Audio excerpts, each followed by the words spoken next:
네,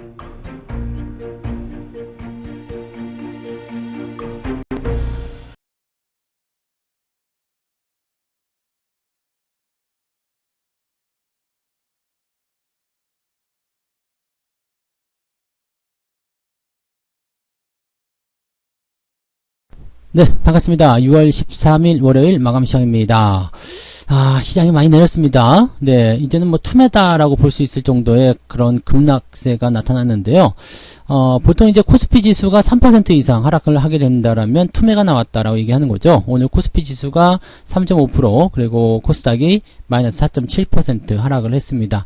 이렇게 많이 하락을 했기 때문에 이런 부분들 같은 경우는 일단은 투자자에게 압박을 주는 그런 요소가 좀 되겠습니다만, 악성 매물을 또 소화하는데 어느 정도 도움이 좀 되기도 합니다. 왜냐면 이제 그동안 안 팔고 계속 버티던 물량들도 이렇게 투매가 나오고 나서 한 번 더 팔리게 되거든요. 이렇게 투매가 나오고 나면 다음날 아침, 즉 화요일날 아침 정도까지는 일단은 반대 매매가 쏟아질 가능성이 굉장히 높아요. 오늘 같은 경우 좀 이렇게 많이 떨어지게 된다면, 오늘은 대체적으로 이제 증거금 부족에 좀 시달리게 되는 분들이 많이 늘어나겠죠. 그리고 돈이 없는 관계로 인해서 증거금을 추가로 납입을 하지 못하게 됐을 경우에 내일 아침에 반대 매매가 나오는 내일 아침에 동시효과들 보시면 아시겠지만 대체적으로 반대 매매가 많이 나올 겁니다. 그래서 투매는 보통 하루 반이다. 오늘 주가 떨어지고 나서 내일 오전 때까지 한 번 정도 더 때리면서 시작할 수 있는 가능성이 있다는 얘기죠. 만약에 내일도 하락세를 보이게 된다면은 2500포인트가 이탈하게 되겠죠. 그래서 그런 모습들을 어떻게 대응해야 되는지 좀 알아볼 거고요. 근데 수급은 오히려 조금 안정되는 모습이에요. 오히려 뭐 조금 줄어들었다라는 판단이 좀 들 수가 있을 것 같습니다. 그래서 이런 것들은 또 어떤 요소에 있는지 좀 알아볼 거고요. 시총 상위주에 집중되는 그런 매도 공세로 인해서 낙폭이 좀 확대가 됐고요. 변동성이 커지고 있다라는 것을 생각하셔야 될 것 같습니다. 차트를 한번 보도록 하죠. 지금 종합주가지수 상황을 보시면은 오늘 종가가 마감이에요. 종가가 이제 저점으로 마감이 된 건데, 지금 이런 캔들 자체의 모양새들은 썩 좋지가 않죠. 그 다음에 내일 같은 경우는 이제 반등이 아래쪽으로 좀 꼬리를 달면서 진행됐다가 반등하는 그런 형태의 모습들. 보통 이렇게 급락을 하게 되면은요, 다음날 바로 반등을 시켜주거나 아니면 좀 내렸다 반등을 시켜주는 모습들이 되게 일반적입니다. 그래서 내일 양봉 하나가 옆으로 좀 서주는지 그런 여부들을 한번 체크해 볼 필요는 있을 겁니다. 물론 양봉 하나가 섰다고 해가지고 주가가 추가적으로 상승한다라는 보장은 없습니다. 대신에 수급이 어느 정도 개선이 되고 있는지와 그 다음에 이 양봉을 치고 올라가는 강도가 어느 정도까지 될 것인지를 한번 살펴볼 필요가 있습니다. 보통 주가가 많이 하락하는 시점에서 끝자락이 왔을 때 변동성이 이렇게 커지는 경우가 있고 투매를 유발시키는 경우들이 있는데, 지금 상황이 딱 그런 모습이 아닐까 생각합니다. 여기서 만약에 추가적으로 빠진다고 한다면 그날이 저점일 가능성이 높겠죠. 그래서 시장의 이제 기술적 단기적 저점이라고 봐야 되겠죠. 아직은 추세가 완전히 돌아선 게 아니기 때문에 단기적 저점 구간은 오늘 아니면 내일 오전 중으로 만들어질 수 있다라고 판단하시면 되겠고요. 미국 쪽에서 변수는 많습니다. FOMC도 있고 산업 생산, 그다음에 소매 판매, 그리고 생산자 물가 지수 등등등 여러 가지가 있을 텐데 어느 것 하나가 녹록지는 않습니다. 그런데 지금 우리가 걱정했던 것보다 조금 더 완화된 방향으로 흘러갈 수만 있다라면 주 중후반부로 들어가면서부터 계속 상승세를 이어갈 수 있는 가능성도 있겠습니다. 그래서 팔아먹는 물량들이 지금 이렇게 공격적으로 나왔다라는 부분들은 우리가 조금 고민을 좀 해봐야 돼요. 왜냐면 수급적인 측면이 그 정도까지 공격적인 아니었거든요. 오늘 시장이 3.5% 빠졌지만 실제로 매도는 많이 안 나왔다는 거, 이게 굉장히 중요한 부분일 겁니다. 그래서 이렇게 된다라면은 물량을 많이 빼뜨려 먹는 것도 있었겠지만 또 받아주는 물량들도 많이 있었다는 것을 참고해 보실 필요가 있을 거예요. 코스닥 같은 경우는 4.7% 내렸습니다. 이제 신저가를 만들어내는 모습이고요. 역시 마찬가지죠. 추세가 정돈이 되지 않은 상황이었기 때문에 조금 밀려 내려갈 수밖에 없었다라고 판단하시면 되겠습니다. 오늘 가장 중요한 게 수급인데요. 금융투자하고 연기금 쪽에서는 마이너스 200억씩이기 때문에 그렇게 많은 물량이 나오지 않았습니다. 근데 오늘 사모펀드, 그 다음에 보험, 그 다음에 기타 등등등 해가지고 다 합치니까 2천억이 넘는 물량이 나왔다. 이렇게 보시면 되겠고요. 자, 이 정도 물량이면 제법 많이 나오긴 했죠. 그리고 사모펀드 쪽에서 이렇게 매도가 많이 나온 부분들은 대체적으로 로스컷 물량들이 많지 않았을까라는 생각을 좀 해봅니다. 손절 매도를 좀 했을 거라는 얘기가 좀 되는 거고요. 외국인들은 오히려 코스닥 쪽 매수는 좀 있었고요. 그 거래소 쪽에서는 5천억밖에 안 팔았어요. 그러니까 보통 시장이 3.5%나 이렇게 하락을 했다라면 외국인들 매도가 1조 원 넘게 나오는 게 정상인데 그 정도까지 안 나왔다는 이야기죠. 그래서 외국인 매도와 기관 매도를 둘이 합쳐가지고 한 7천억 정도 나왔는데 개인들이 그 물량을 좀 받긴 받았어요. 근데 개인들이 받아준 물량들도 그다지 많이 부담되지 않을 것이라 생각합니다. 저 정도라면은 시장이 이 정도 빠졌을 때 저 정도 받았다. 글쎄요 라는 생각이죠. 그러니까 생각했던 것보다 이 수급의 어떤 악화된 모습이 그렇게 심각하게 나오지 않았다는 것이 굉장히 중요한 포인트가 좀 될 것 같습니다. 하지만 시총 상위 종목군들은 아주 뭐 그냥 날벼락이 받았죠. 삼성전자가 2.6% 빠진 것도 그렇고요.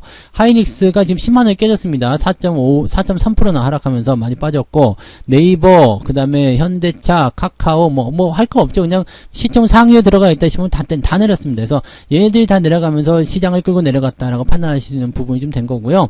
뭐 올라온 종목이 없죠? 네, 올라온 종목이 없을 만큼 다 하락해버리는 모습이라서 지금 현재 상태에서는 뭐 그다지, 네, 시총 상위 종목에 기댈 만한 건 별로 없을 거예요. 그 대형주도 갖고 계신 분들 굉장히 좀 안 좋을 거고, 카카오페이 같은 경우는 네, 10%나 하락했네요. 네, 일단은 뭐 날 잡고 패는 것 같은 그런 느낌이다 보시면 되겠죠.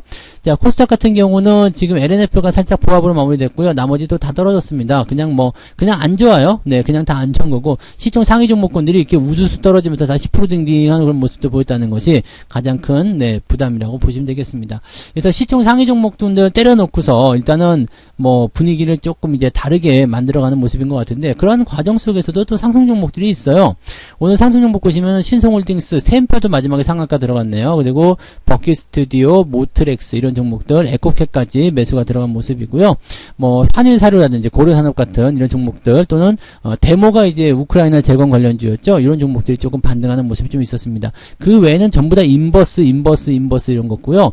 ETF 쪽이라서 큰 부분은 없습니다. 그러니까 오늘은 올라온 종목이 거의 없다고 보시면 되겠어요. 네, 인버스가 거의 다 차지하고 있기 때문에 네, 5% 이상 올라온 종목이 거의 없다. 그냥 5%가 뭐예요? 일단 상승한 종목만 갖고 있어도 박수를 받을 만하다라고 보실 수 있는 내용이 좀 되겠죠. 근데 그런 반면에 하락률 같은 경우도 또 그렇게 크지 않습니다. 노터스 같은 경우는 오늘 끝난 것 같아요. 그래서 매도가 이제 강하게 나타나는 모습인 것 같고요. 넥슨 게임, 이제 금호전기, 뭐 이런 종목들 좀 하락이 좀 진행되긴 했습니다만, 실제로 뭐 10% 넘어간 거는 얼마 되지 않죠. 지금 다 합쳐가지고 58개밖에 안 되고요.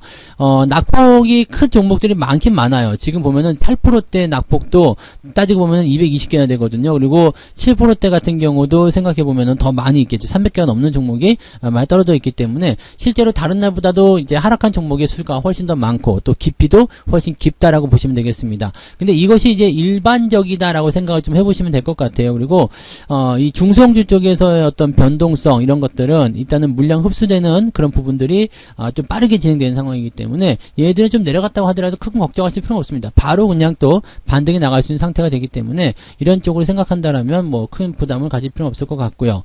이 투매가 빨리 지나가는 것이 가장 이제 핵심적인 부분이 좀 되겠죠. 투매가 지나간다라면 굉장히 좋을 것 같은데, 매수나 매도에 대한 부분들 같은 경우는 사실 오늘같이 투매가 나올 때 매수 좀 해보자 이렇게 생각하시는 분들 많이 계셨을 텐데, 굳이 그럴 필요가 없습니다. 네, 일단은 내일 반등 나온다는 확실한 보장이 없잖아요. 그렇다는 것은 일단 불확실성에 놓여 있는 상태이기 때문에 내일 상황 보고 매수하셔도 괜찮습니다. 오늘 7% 빠진 게 내일 9% 올라간다 그렇다고 하더라도 내일 보고 사시는 게 훨씬 더 유리하다는 이야기죠. 그러니까 더 많이 올라가는 상황이 진행된다고 하더라도 일단은 뭐 현재 시점에서는 네, 기다려주는 게 좋습니다. 그리고 돌파를 통한 어떤 주가 반등이 일어나는 게 중요하겠죠. 투매는 일단 지나갑니다. 투매는 그리고 빠르게 지나가기 때문에 이 부분에 대해서 너무 많이 고민하실 필요는 없을 것 같아요. 자, 매매 동향 보도록 하겠습니다. 오늘 기관 쪽 살펴보시면 인버스 쪽 매수 있고요. 차이나 전기차, 그리고 코스닥 150, 뭐 인버스 이런 쪽이고요. 에코프로비엠 조금 매수가 있었네요. 그 외에는 거의 매수한 거 없다 보시면 되겠고요. 매도는 레버리지, 코스피, 코스닥 둘 다 있었고요. 그 다음에 하이닉스, 삼성전자 매도가 있는데, 하이닉스, 삼성전자 매도가 생각보다 약하죠? 네, 많지가 않습니다. 그리고 기관 쪽 매도가 많지 않아요. 물론 오늘은 기관들이 매도한 물량들이 많지 않았기 때문에 그럴 수 있다고 판단할 수 있겠습니다만, 물량이 많지 않다는 것에 좀 주목을 해볼 필요는 있을 것 같고요. 이쯤 되면 외국인들 봐야 되겠죠? 외국인들은 어땠을까요? 삼성전자 팔았는데 1,700억. 지난주 같은 경우는 막 5천억 단위도 나오고 막 그랬었는데, 지금 시점 1,700억이면 그렇게 나쁘지 않다 생각이 좀 든단 말이죠. 그리고 현대차, 하이닉스 마찬가지 팔긴 팔았습니다만 1,000억도 넘지 않았습니다. 시장 빠진 거에 비해서 매도 물량이 많지 않다는 이야기겠죠. 그리고 삼성전자 우선주 매수가 있었고요. 이노베이션, LNF 이런 쪽 매수가 좀 있었다는 거. 자, 이렇게 생각해 본다라면은 네, 지금 이 시총 상위 종목들의 일부분을 가지고서 변동폭을 더 키웠을 것이다 판단되고요. 그런 부분들이 투자자들에게 압박감을 주는 그런 형태로 작용됐을 것이다 보여지면 되겠습니다. 오늘 개인들 같은 경우 삼성전자를 많이 샀는데 2천억가량 매수가 들어갔습니다. 하이닉스도 1,000억원가량 매수가 들어갔고요. 현대차 680억 정도 매수가 들어가 있습니다. 일단 매수가 들어가 있는 모습들, 근데 카카오페이 이런 건 사지 말았으면 좋겠는데 이것을 지금 신규로 매수가 들어가는 것인지 아니면은 그냥 울며 겨자 먹기로 밑에다 걸어놓은 것들이 체결이 되는 건지 모르겠습니다만 저런 것들 매수를 안 하시는 게 일단 좋은데 매수를 또 하고 있는 거죠. 역발상이란 것을 많이 생각하시는 것 같아요. 많이 내렸으니까 사자라는 착각들 하시는데 많이 내렸으니까 사는 것은 좋은 투자 전략이 아닙니다. 정말로 싼 건지 아니면은 싸게 보이는 것인지를 잘 구분할 수 있어야 된다는 얘기입니다. 지금은 정말로 싸다라는 개념보다도 일단 투매가 나온 시점 이후에 나타나는 모습을 생각해야 되기 때문에 지금보다 더 쌀 수도 있다는 것을 생각하셔야 됩니다. 그러니까 지금은 서둘러서 매매하실 이유가 없고요. 대신에 뭐 종목들 매도하실 이유도 없습니다. 뭐 2400포인트까지 떨어진다. 뭐 그 정도까지 빠진다라고 한다면 지금 다 빠진 거예요. 지금 진짜로요.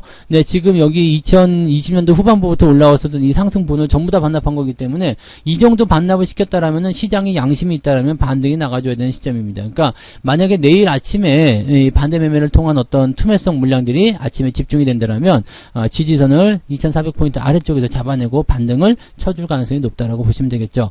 물론 이제 이 추세가 계속 진행이 될 것인지 아니면은 이제 반등 쪽으로 연결될 것인지는 아직은 확실하지 않습니다. 아직까지는 우하향이거든요. 그러니까 이 부분에 대해서는 조금 고민은 해야 되겠습니다만 투매가 나왔다는 것 자체만으로는 일단 조금 반가운 소식이고 희망적이다라고 보시면 되겠습니다. 많이 내렸기 때문에 올라가는 것 당연한 부분이거든요. 그래서 기술적 반등으로 단기적으로 끌고 올라가는 모습으로 끝날 것인지 아니면 기술적 반등 이후에 상승 추세를 계속 이어갈 수 있을 것인지 거기에 대한 부분들은 조금 더 지켜봐야 되겠다라고 보시면 되겠습니다.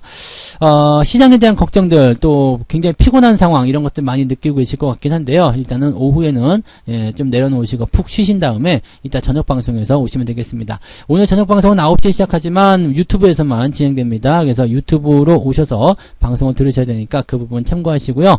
자, 이따가 저녁 방송에서 투매시 어떻게 해야 되는지 이 투매가 나온 이후에는 어떠한 부분들이 만들어져야지 시장이 반등할 수 있는지에 대해서 알아보도록 하겠습니다. 자, 이따가 저녁 식사 맛있게 하시고요. 이따가 저녁 방송에서 뵙도록 하겠습니다. 고맙습니다. 본 방송에서 제공되는 모든 정보는 투자 판단의 참고 자료이며 투자의 최종 책임은 본 방송을 이용하는 본인에게 있습니다.